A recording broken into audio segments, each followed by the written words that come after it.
Chers amis, Shalom, voici une histoire pour la table de Shabbat. Alors cette histoire se passe il y a environ 150 ans en Europe de l'Est, et à cette époque, nous le savons, tous les métiers n'étaient pas autorisés pour les Juifs. Alors ils pouvaient vendre du bétail, et souvent ils tenaient une taverne parce que cela leur était autorisé.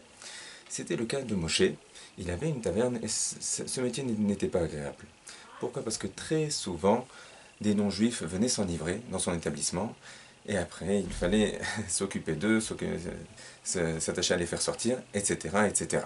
Bon. Et ce soir-là, l'heure était tardive déjà, et pour autant, deux non-juifs ne voulaient pas partir, et ce qui devait arriver arriva. Ils commencèrent à se disputer. Ils en sont arrivés aux mains, et après quelques minutes, l'un gisait mort sur le sol, et l'autre avait bien évidemment quitté les lieux. Cette situation fit très peur à Moshe, parce que, comme dans beaucoup d'autres endroits, eh bien, les non-juifs du village cherchaient toutes les occasions pour nuire à un juif en particulier, ou même à toute la communauté, et c'était une situation très, très désagréable, très embarrassante. Pourquoi? Parce que qui allait prouver que Moshe n'a rien fait dans cette situation? Moshe avait entendu parler d'un très grand sadique qui habitait à quelques heures de cheval. Il s'agissait du rabbi de Nadvorna. Sans plus tarder, il ferma son établissement et partit pour demander un conseil à ce grand sadique. L'heure était tardive, mais une fois de plus, il prit son courage à deux mains, toqua, et le, le, le rave lui ouvrit la porte et lui demandait: « Qu'est-ce que je peux faire pour toi, mon cher frère juif ?» Moshe expliqua toute la situation.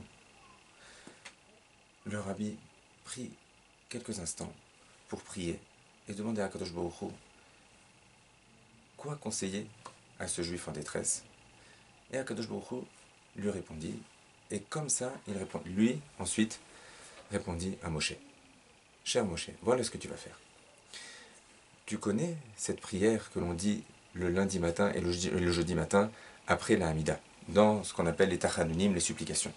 Cette fila qui s'appelle Ve'urachum. Tu la connais, n'est-ce pas? » J'ai dit: « Bien sûr que je la connais, je la dis tous les lundis et tous les jeudis. » Alors regarde, tu vas prendre ton livre de prière, tu vas te tenir à côté du corps, et tu vas lire avec intention cette prière, Ve'urachum Yichaper Avon, qui décrit combien Hachem est bon, combien Hachem pardonne, et combien Kadosh Baruch Hu écoute et sauve lorsqu'on s'adresse à lui. Moshe prit à nouveau son cheval, il rentra dans son établissement, dans sa taverne, et il commença à lire avec beaucoup d'émotion la prière Ve'urachum à côté du cadavre. D'un seul coup, il voit les yeux du non-juif mort s'ouvrir. Puis il le voit se redresser, puis se mettre debout. Et sans dire un mot, le non-juif quitta l'établissement, et Moshe voulut savoir qu'est-ce qui se passait. Il le vit se diriger tout seul vers sa maison, et là-bas, le goy rentra dans sa maison, se rendit dans son salon, s'allongea et mourut une deuxième fois.